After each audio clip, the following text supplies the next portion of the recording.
प्रिय मित्रों, काफ़ी दिनों बाद मैं आज पुनः आपके सामने हूँ। आज मैं जिस समस्या की बात करूँगा वह जून 1990 की है। 1990 में डॉक्टर ए एन सफाया, लेट डॉक्टर ए एन सफाया हमारे मेडिकल सुपरिटेंडेंट हुआ करते थे।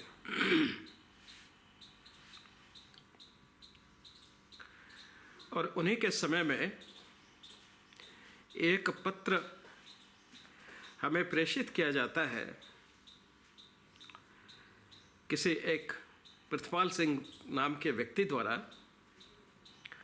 जो यह लिखते हैं कि उनके फादर का इलाज, पिता का इलाज, जो कि 65 वर्ष के थे और एक आयुर्वेदिक डॉक्टर थे और जंगपुरा में प्रैक्टिस करते थे, उनका किसी से झगड़ा हुआ और उनको शरीर पे इधर उधर चोटें आईं और उन चोटों के इलाज के लिए वो all India institute of medical sciences की इमरजेंसी डिपार्टमेंट में आए। उनका डिटेल्ड एग्जामिनेशन किया गया, उनकी मेडिको लीगल रिपोर्ट भी बनाई गई और उनके एक्सरे भी एल्बो के लिए गए। साथ में उनके आँखों में भी चोट थी। उन चोटों के लिए उनका एम्स के आरपी सेंटर में, Rajendra Prasad centre of ophthalmic sciences में 1 महीने के करीब तक उनका इलाज चलता रहा। जब उनकी आँखों का इलाज समाप्त हो गया तो वह अपनी मेडिको लीगल रिपोर्ट लेने के लिए इमरजेंसी डिपार्टमेंट में गए। उनके कार्ड और रिपोर्ट को दिया गया, लेकिन उसके अंदर उनके एक्सरे की रिपोर्ट नहीं लगी थी। इसलिए डॉक्टरों ने उनकी चोट किस प्रकार की है इस पर कोई ओपिनियन नहीं दिया था। उन्होंने दावा किया कि ये गलत है, उनका एक्सरे हुआ था और उनको ओलिक्रेनन प्रोसेस का फ्रैक्चर था, यानी कि एल्बो जॉइंट पे, हाथ का जो बीच का जॉइंट होता है, वहाँ पे उनका फ्रैक्चर था और जिस फ्रैक्चर को बाद में नज़रअंदाज कर दिया गया और न ही वो एक्सरे हमें दिए गए और न ही एक्सरे की रिपोर्ट को, जो मेडिको लीगल रिपोर्ट थी, उसमें उसको एंडोर्स किया गया। यह लेटर उन्होंने गवर्नमेंट के थ्रू लिखा था और डॉक्टर ए एन सफाया को मिला। उन्होंने इस लेटर को मेरे पर मार्क किया। मैंने जब उस मेडिको लीगल रिपोर्ट की डुप्लीकेट की जांच की तो पाया कि हाँ, उनका जब इमरजेंसी में ट्रीटमेंट हुआ तब उनके शरीर पर कई जगह पर खरोंचे और चोटें थी और उनके एल्बो का जब एक्सरे लिया गया तो ओलिक्रेनन प्रोसेस का अनडिस्प्लेस्ड फ्रैक्चर था। अनडिस्प्लेस्ड फ्रैक्चर उसे हम कहते हैं कि अगर बोन टूट जाती है और वहाँ अपनी जगह छोड़ देती है, खिसक जाती हैं इधर उधर, दाएं बाएं या ऊपर नीचे, तो हम वो डिस्प्लेस्ड फ्रैक्चर हो जाता है। लेकिन अगर बोन्स वहीं स्थिर रहती है तो उसे अनडिस्प्लेस्ड फ्रैक्चर लिखा जाता है और वही उसमें लिखा गया था। उनके एक्सरे की रिपोर्ट भी साथ में लगी थी डुप्लीकेट पर और एक्सरे रिपोर्ट, एक्सरे प्लेट जो है वह स्टोर सेक्शन में अवेलेबल थी। उसको निकाला गया और उसको री एग्जामिन किया गया तो री एग्जामिन में पाया गया कि हाँ, उनके ओलिक्रेनन का फ्रैक्चर था। अब जब फ्रैक्चर है तो यह चोट ग्रीवियस बन जाती है। आज मैं ये इसीलिए बता रहा हूँ आपको कि सिंपल, ग्रीवियस और डेंजरस इंजरीज को डॉक्टर लोग इन 3 पार्ट में डिवाइड करते हैं, 3 तरह की इंजरी में डिवाइड करते हैं। इसका इम्प्लीकेशन क्या है? अगर इंजरी सिंपल है, यह सेक्शन 302 में इंडियन पिनल कोड के में डिस्क्राइब की गई है, और इसका मतलब ये होता है कि अगर चोट सिंपल है तो उसमें पुलिस या स्टेट जो है वो कोई एक्शन नहीं लेती। आपकी दोनों की मेडिकल लीगल रिपोर्ट बना करके डॉक्टर जो है वो आपको दे देगा या पुलिस को दे देगा, पुलिस इंटर आपको दे देगी।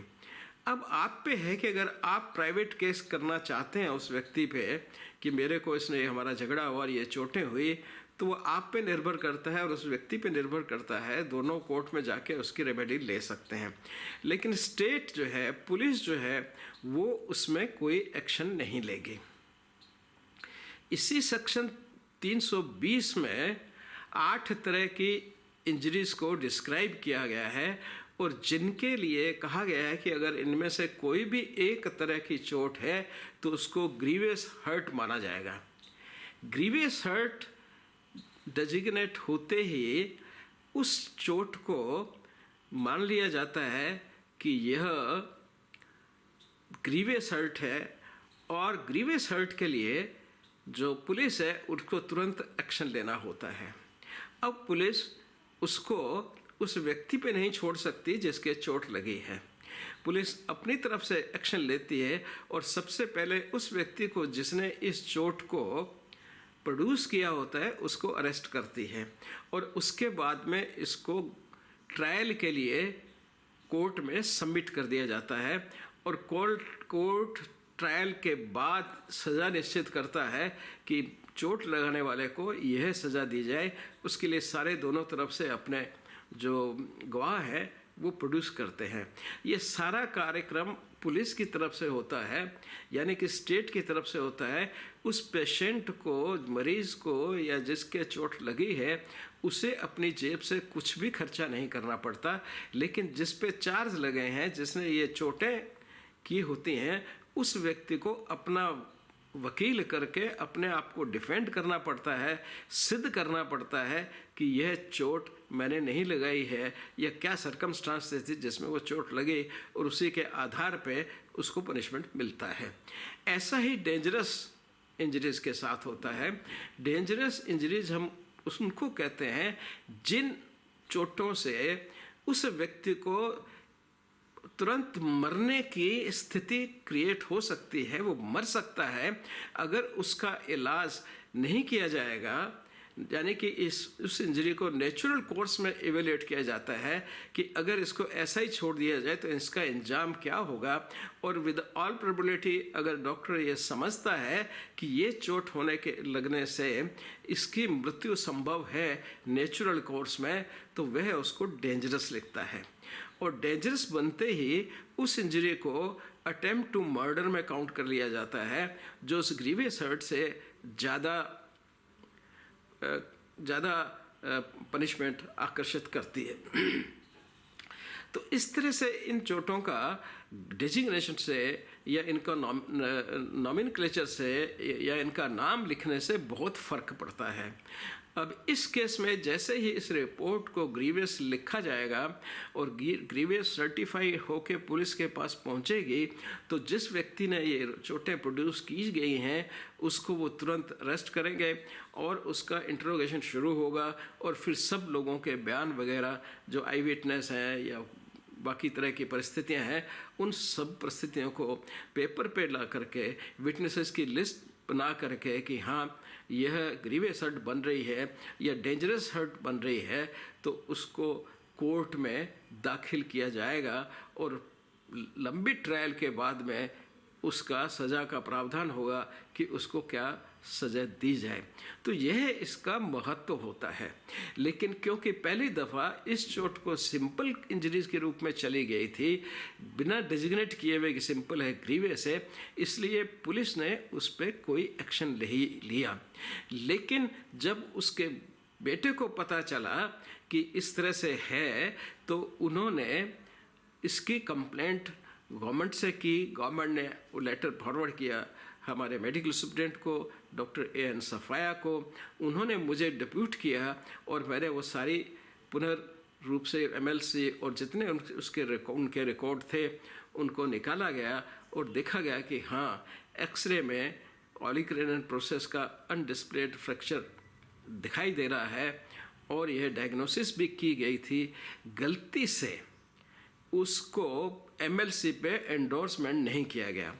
अब यह भी एक निश्चित करना जरूरी था कि आखिर यह एंडोर्समेंट क्यों नहीं हुआ। तो पता चला कि जो पुलिस के ऑफिसर लेने आए थे, उन्होंने बिना इस चीज़ के वेरीफाई किए हुए ही खाली जो एमएलसी रिपोर्ट थी वो दस्तखत करके उसको ले गए। उसको देने वाले एक पुलिस ऑफिसर की ही नियुक्ति होती है, तो उन्होंने गलती से बिना एक्सरे की रिपोर्ट उसमें लगाए, बिना डॉक्टर को दिखाए और बिना डॉक्टर को उस रिपोर्ट को रिवाइज करवा करके, बिना ये लिख करके कि यह चोट किस तरह की है, सिंपल है, ग्रीवियस है या डेंजरस है, उस एमएलसी को दे दिया गया था। अब इसमें प्रश्न उठा कि इसको कैसे रोका जाए, क्योंकि ये गंभीर आरोप बन गया सरकार की नज़र में कि इस तरह से आप कैसे एमएलसी या मेडिको लीगल रिपोर्ट्स आप पुलिस वालों को दे सकते हैं, या पुलिस वाले किस तरह इस तरह से इनकम्प्लीट रिपोर्ट को ले जाते हैं। उससे ही एम्स का 90 के बाद सारा प्रोसीजर चेंज किया गया।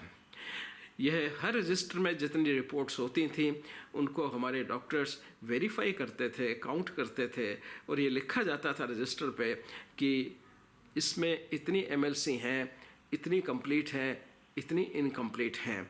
और देने से पहले उस पे जो पेपर लगा होता था, वो जो उसकी अकाउंट शीट लगी होती थी, उसको बिना देखे फ्यूचर्स में कोई भी इनकम्प्लीट रिपोर्ट जो है उसको डिस्पैच नहीं करता था। और इस तरह से बरसों तक, कम से कम जब तक मैं था, कोई भी इनकम्प्लीट रिपोर्ट डिस्पैच नहीं हो पाई। मैं नहीं जानता अब वो वह जो हमने शुरू किया था उसको ही फॉलो किया जा रहा है या कोई और परिवर्तन कर दिया गया है उस विधि में, क्योंकि समय समय पर विधियां बदलती रहती हैं, परिस्थितियां बदलती रहती हैं, कायदे कानून जो हॉस्पिटल के होते हैं वो भी बदलते रहते हैं, गवर्नमेंट के भी कानून नए नए आते रहते हैं। तो उसी के आधार पे फिर उनका आवंटन किया जाता है या रिपोर्ट्स इशू की जाती हैं। तो ये थी जहाँ पे एक पुलिस की कांस्टेबल की गलती से या पुलिस अफसर की गलती से एक incomplete postmortem, incomplete medico legal report चली गई और जिसके कारण इतना सारा उत्पात हुआ।